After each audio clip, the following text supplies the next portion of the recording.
સુરતમાં ખુલ્લી ગટરમાં કાર ખાબકી છે। મોટા બોરસરા પાટિયા પાસેની આ ઘટના છે કે જ્યાં નજીકમાં પાર્ક કરેલી કાર રિવર્સ લેતા તે ગટરમાં ખાબકી છે।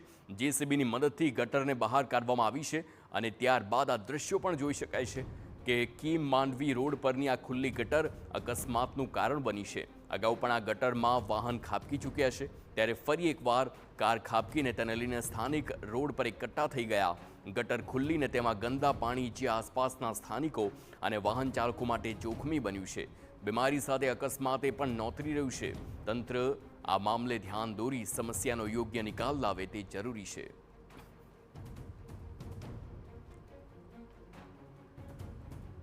તો આખરે તંત્રના પાપે આ પ્રકારે આખી જે કાર છે તે કેવી રીતે ગટરમાં ખાબકી અને ત્યારબાદ તેને કાઢવાનો મહા મહેનતે પ્રયાસ થયા છે તે દ્રશ્યો જોઈ શકાય છે।